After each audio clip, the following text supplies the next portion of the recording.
Good day.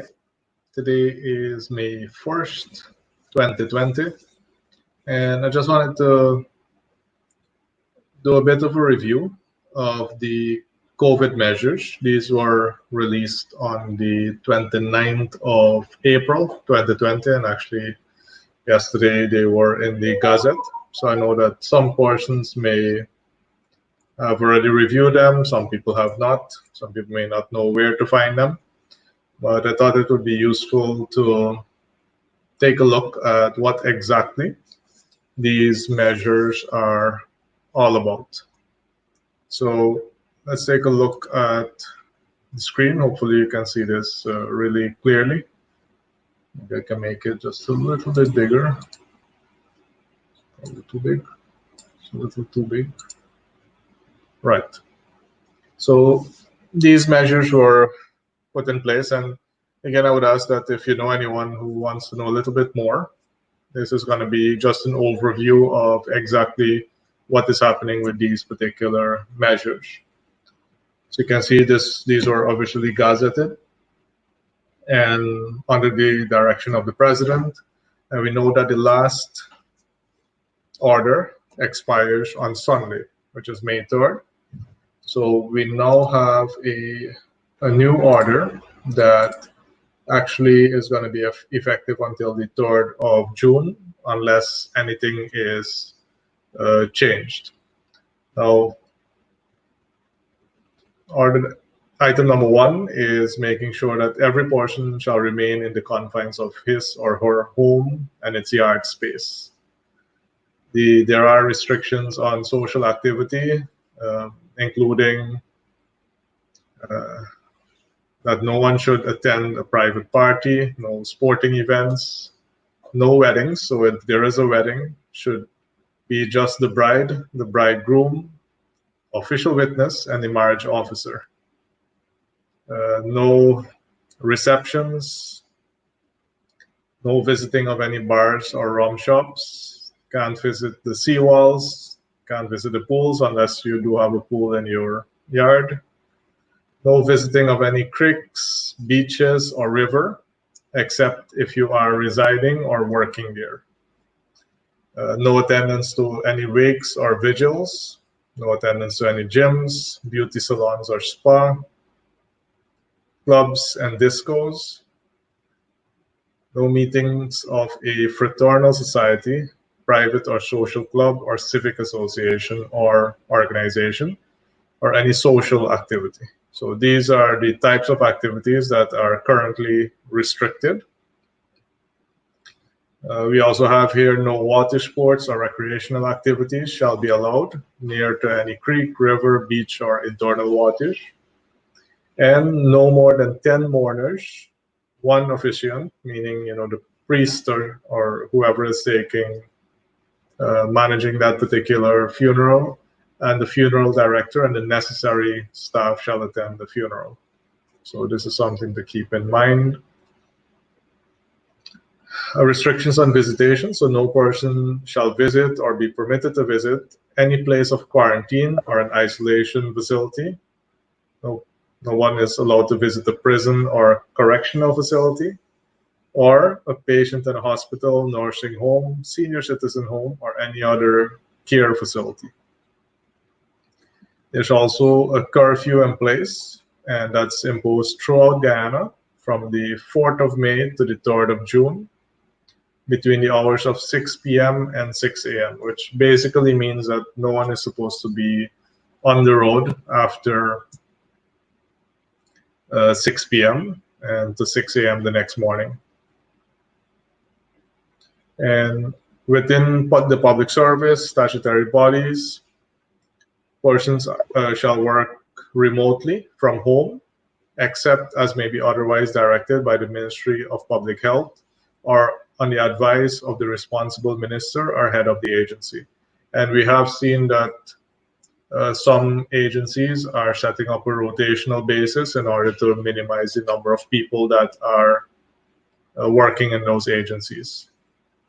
For essential services, subject to the previous paragraphs, all services shall remain closed except for the following essential services which may carry on operations for 24 hours per day.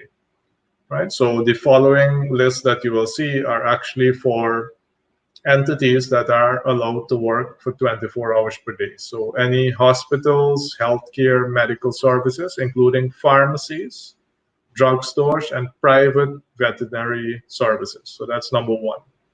And again, if you believe this is useful, please share it so that persons can really understand how this affects us.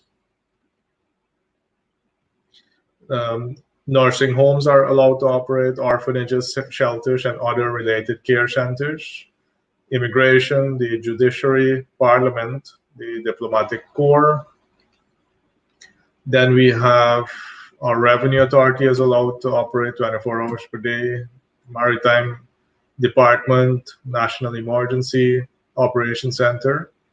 The water supply services, including the collection, storage, purification, and distribution of water for public use. And so if you are someone who is not, so this is basically GWI or their contractors, I would suppose. The discipline services, the prison services, solid waste management, sewerage, and janitorial services, including live-in domestic workers. Right? So domestic workers who are living with the family or whoever they are taking care of, they are allowed to operate. Air traffic control. And I would also encourage, if you have any questions, feel free to send them in. I'll answer any that I'm able to answer. Air traffic control, so the Demerara Harbor Bridge and the Berbice River Bridge can continue to work for 24 hours per day. Any hotels and accommodation are allowed to work for 24 hours per day. Electricity, energy services, including the oil and gas sector. And what I'll do, I'll see if I can make it a little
to function in that respect.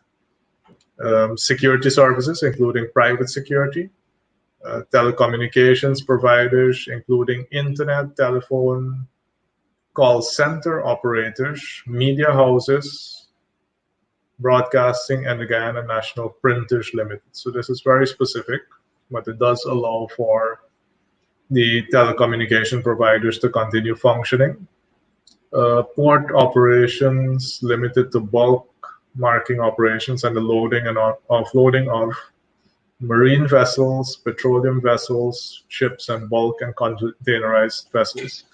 So this is really making sure that we can continue receiving our fuel supplies and containerized vessels as well. So this actually allows for commercial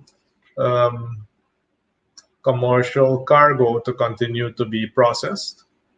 Port service, logistics, and freight services, including transportation and delivery services to and from wharves, terminals, and ports. Right, so that Good again, freight services. So I would suppose that this is in place to ensure that people can get their critical supplies in. Transportation of dry goods and beverages for wholesale delivery. So these are for the companies that do take, foodstuffs, things to drink, basic living supplies, to most likely supply the stores across the country. And these are for wholesale. So they are essential, which means they can actually operate based on the definition. And let me just go back to the definition for a second. Right, so all services shall remain closed except for the following essential services which may carry on operations for 24 hours each day. So the current list that I'm going through covers the type of entities that could operate for 24 hours per day. Construction services where their workers are engaged in the construction of healthcare facility. So any healthcare facility that is being constructed, those services can actually operate for 24 hours per day.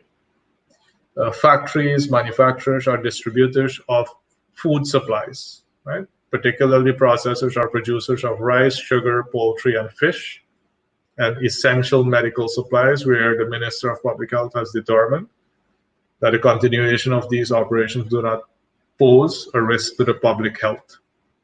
Right? So very important to note here is that factories, for rice, sugar, poultry, and fish could actually operate for 24 hours per day, or basically without any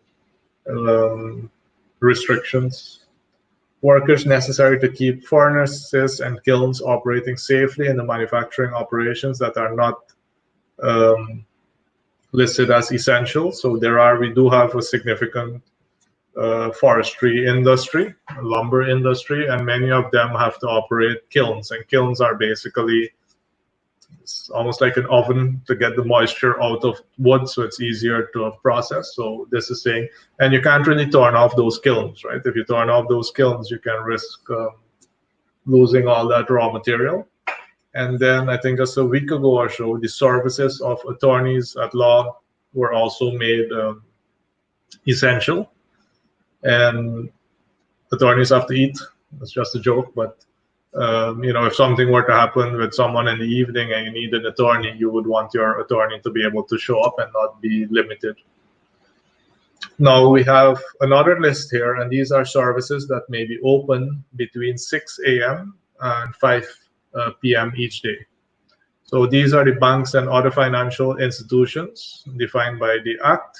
Remittance services, so these would be like MoneyGram and Western Union, and their support services. So you have to check if you are working for such an entity that is related to the banks and the support services that are provided.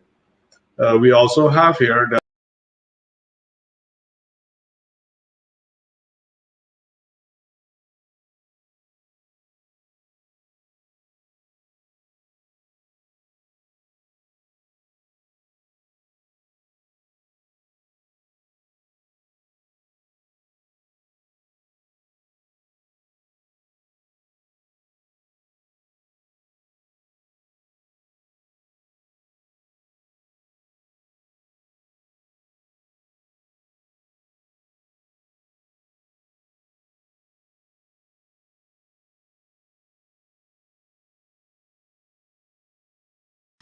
this would almost look like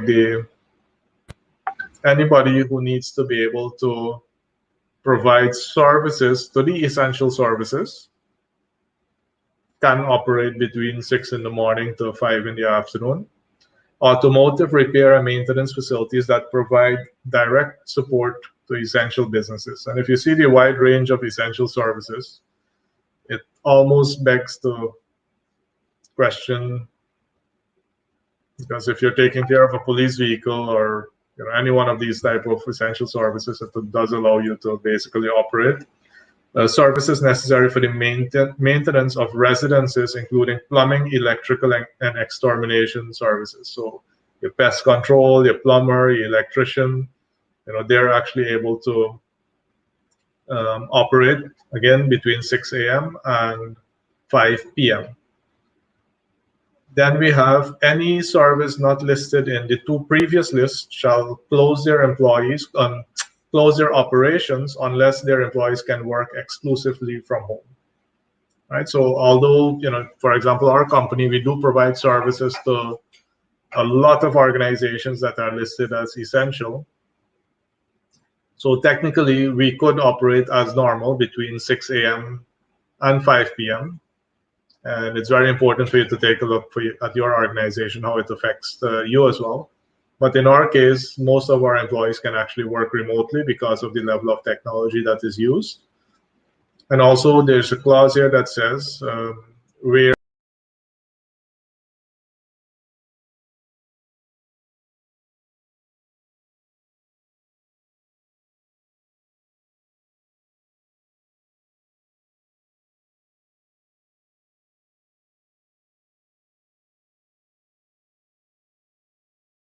although we had the situation where nearly all the mining and forestry operations are allowed to operate as essential services, if a village council notices that it can cause any public health threat, they can recommend for that operation to be closed. Requirements of identification. So any person permitted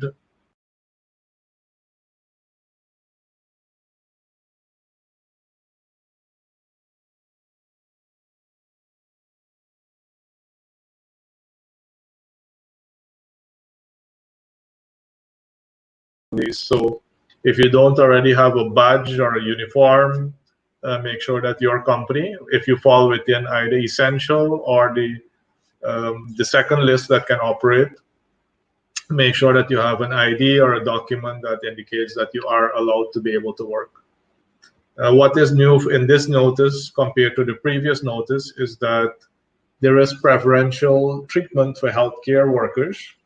So where a healthcare worker has to do business in a service mentioned in paragraph 6, the worker shall not join a line but shall be given preferential treatment on submission of proof of identification. So wherever healthcare workers have to line up, they're actually now allowed to be able to, skip the line basically, and it's a good move.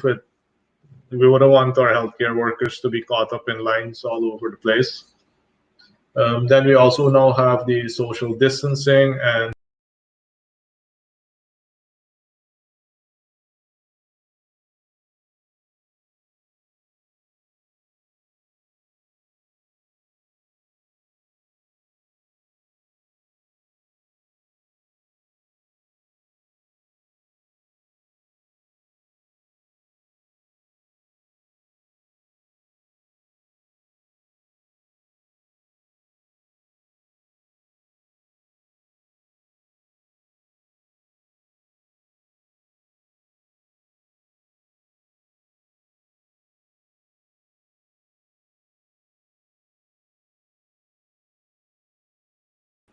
so this is where mathematics again may come to haunt us here in Guyana. It seems like we have maybe a mathematics course, but within your organization, it is important that someone maps out the maximum number of people that can be in while still maintaining that minimum 6 feet distancing. And Raj, I can see you. Good afternoon.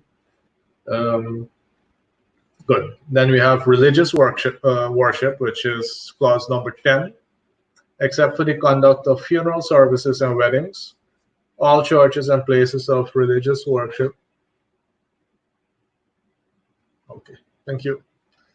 I just understood that sometimes my audio also comes off if I'm off of the screen. So I'm hoping that you are able to follow.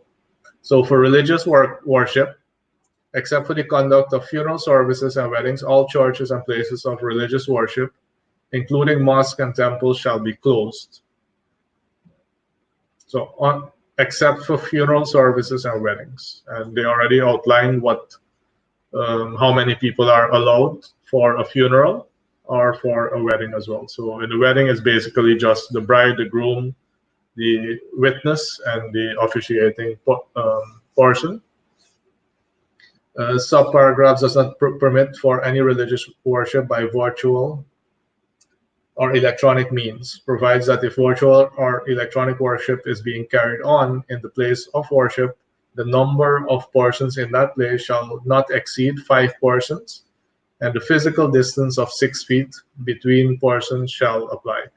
Right. So this basically means that it is allowed for places of worship to do it virtually, but if they're actually doing it in the church or in the mosque, that how many ever people are there to be able to be recorded, that they maintain a distance of 6 feet between each other. For domestic travel, so people who provide transport, any person who provides transport within Guyana, whether by land, water, or air, shall not carry in that transport more than half the number of passengers which the motor vehicle, vessel, or aircraft is licensed to carry. And the operators and passengers of any motor vehicle, vessel, or aircraft shall have personal protective equipment. So if you have a bus and the bus is only supposed to have 12 passengers, this says that you're now supposed to be carrying no more than 6. If you have a boat and the boat can carry 30 people, now you are not allowed to have more than 15 people in there, and you have to maintain the distancing, and they need to have all that equipment. And a motor vehicle, vessel, or aircraft shall not be used for a purpose other than a purpose related to the service under paragraph 5 or 6. So if we just make a quick spin now back to paragraph 5 and 6, so 5 and 6 are here. So this is for the public service. So those are for moving people in the public service, and then moving people in the essential services that are all listed here. Good. Let's go back here. Medical evacuation flights shall be allowed with only the patient, one healthcare official, and where necessary, one family member. So it's also important to note, Bukhari Crossing shall be closed except during the hours of 6 a.m. to 5 p.m. and only to facilitate the passage of essential services and supplies. So if you're planning that trip, make sure that you do fall within that category. The police force shall have powers to stop any motor vehicle, vessel, or aircraft and inquire as to the purposes for which the motor vehicle, vessel, or aircraft is being utilized, and may arrest anyone found in violation of this paragraph. So I would strongly recommend that you get a copy of this order so that if you do fall within the essential services, highlight it and have it there to be able to show it to any police officer, because based on this particular clause here, it gives the police quite a lot of power and discretionary power as well, because they would now have to determine if you are essential or not. And you don't want that to become a debate and for some abuse of power to take place. So make sure that you have a copy, make sure that you have your ID or part of the essential services. International air travel, Chalijangan International and Eugene F. Karai International Airport shall remain closed to all international flights except for outgoing flights, cargo flights, medical evacuation flights, technical stops for fuel only, and special authorized flights.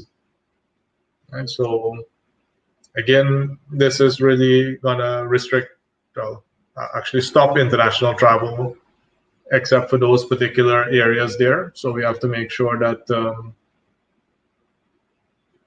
we know that this is most likely going to be in place until June 3rd.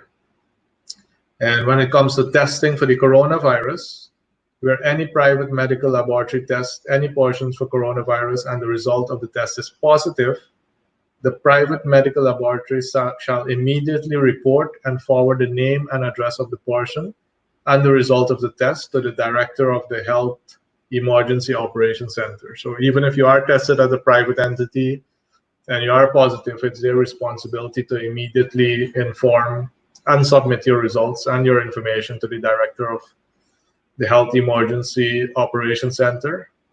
Where any portion has tested positive for the coronavirus, that portion shall A, comply with all applicable directions given and requirements imposed by the Health Emergency Operations Center. And so this says by law now, because this is gazetted by law, you have to comply with all the directions. And then B, provide information to that center about any individual with whom the person may have had contact with at least 14 days before testing positive for coronavirus. And you can only imagine how cumbersome that could be. Because if you are positive, and this is really, it's called contact tracing. You know, who have you been in contact with for the past 14 days? And, you know, I'm only thinking right now if I can remember all the people I've been in contact with for the past 14 days, but, you know, you will have to stretch your memory. So the best thing is to really stay safe and stay protected. Hotline calls to be justifiable. No person shall call a COVID-19 hotline number without a justifiable reason. I would suppose that this clause is there so that the numbers don't get clogged up, and that only people who really have some reason to call that hotline make that call. Offense: any person who fails to comply with any of these measures commits an offense under Section 152 of the Public Health Ordinance and is liable on summary conviction to the penalty provided under that section. So I haven't checked that section, but usually it could be fines or imprisonment. So make sure that you do comply with it. And then we can see here that in clause 16, measures taken by certain ministers. All other measures taken under any law or administratively by the ministers responsible for education, civil aviation, maritime, immigration, and finance shall remain effective and in full force. And one of the reasons I think this is also happening is that these specific ministries actually have provided guidance to the people who are directed by them. So what it says is that those directions stand as they are and are not in contradiction to this particular order here. Order was made on April 29th, and you know the key thing to remember here is that these measures are now in effect from May 3rd. May 3rd is when the old order expires, so May 4th to June 3rd. I'm just going to make what is really restricted. All these social activities are restricted. Private parties, weddings. For weddings, only the bride, bridegroom, official witness. So it might not, if you want a big wedding, no. Definitely heading into May, June, careful on planning your wedding around this time. So any public space, and then we have the curfew is 6 p.m. to 6 a.m. So please take a look at that. Essential services, so quite a lot of government services listed there. But then we also have businesses that are involved in mining or in forestry. So that is something to look at. Security services, port, so anything with the movement of commercial cargo is still allowed. And then we have a range of services that are allowed to operate from 6 a.m. to 5 p.m. Food, mainly around food and food services, gas stations, automotive repair, plumbing, electrical, extermination. So those are allowed. And another big important clause is that if you are considered essential, that you have your ID with you so that you can prove that you have been qualified as an essential service. I would also say have a copy of this order with you. There is preferential treatment for health workers, so that they don't have to line up wherever there are queues once they can demonstrate that they are a health worker. Social distancing, physical distancing when internally, make sure that you have on your mask, and then also staying 6 feet apart from others. And also calculating in every area that work has to be done, that there is what's the maximum number of people that could be in any space to maintain that 6 feet distance. Any travel that has to be done either in a vehicle, vessel, or aircraft, it is now supposed to operate with half the capacity, right? So buses that were 10 seats, no more than 5 people. It's a good thing that the fuel prices are extremely low now as well, so that can cushion the effect of these particular measures here. And privately, if you get tested, if you are positive, the private institution is supposed to send that information and your information to the Director of Public Health. So this is the order. I still hear a lot of questions. So I thought, let me just do a review of what this is all about. We also see in the same gazette here that location, Ocean View Hotel, is now considered the National Sanatorium. And we can also see here that it was acquired under the Public Purposes Act. So that property has been acquired under that particular act. We can see the details of that particular property here. So for those of you who are interested in how that happened, that's listed here. And we now have these measures. So I just thought, let me share it with you, especially persons who might not be aware where to find it and who may have wanted some information to see, are they essential? Should they be operating between 6 a.m. and 5 p.m.? Here you have it. If you have any questions, feel free to drop it under the comments, and I'll be looking at answering them during the day as best as I can. And if anybody else has a better answer, please make sure that you provide that answer. Another misconception that I also see is people talk a lot about flattening the curve. And they say flattening the curve so we can get back to normal faster. When they say that, it begs the question if they understand what flattening the curve means. And I'm just looking for a drawing tool. If I could draw this out for you. Let's see how that would work if I were to test out my drawing skills. So if I share my screen, so if you can see this here, and I wanted to do a shape. So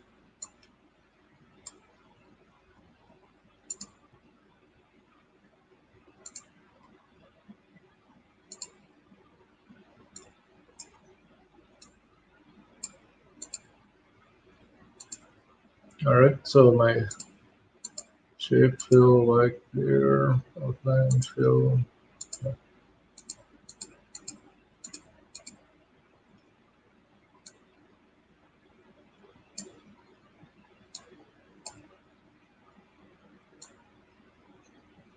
Good. So let's see, this is a very ugly drawing here. Best I can do at the moment. If we did not use, right, if there was no social distancing, what would actually happen is that very quickly people would get infected. We'll get to about the 60% mark, where you have a lot of recovered people who can get reinfected. What social distancing basically does is turn it into a different line. What social distancing basically does is it stretches out the curve, right? So it's the same amount of people who actually do have to get infected, right? So if we started off here, do it one more time like this.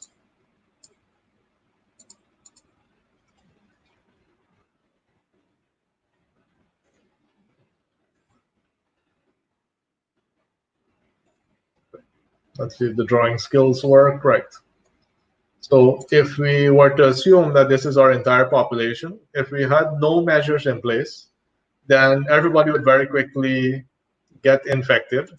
The problem with that is that we would actually have what we call our healthcare capacity.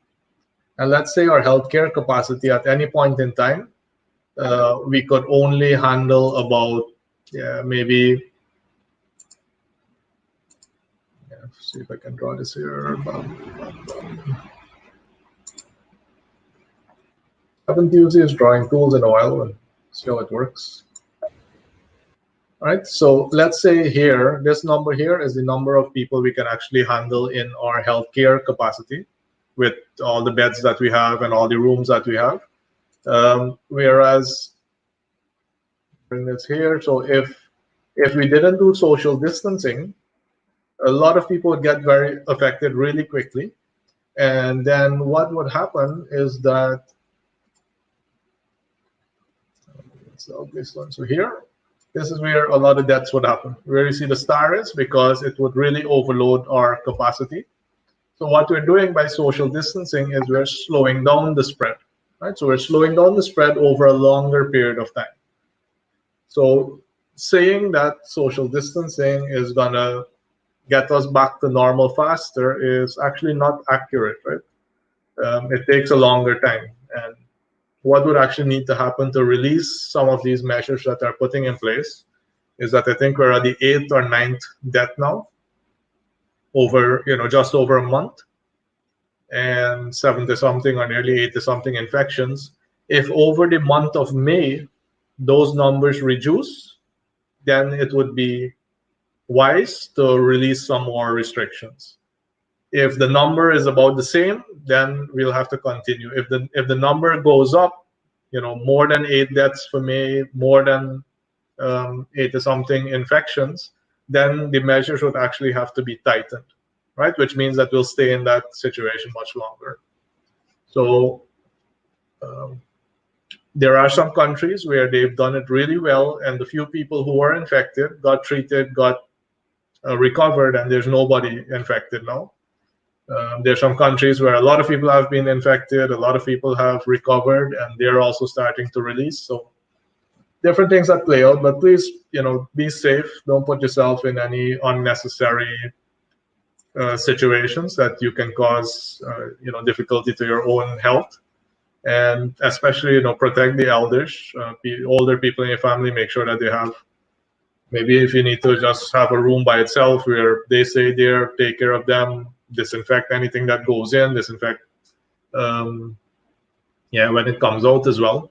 But please make sure that you don't put older people and people with pre-existing medical conditions, diabetes or anything with their lungs or, very weak health.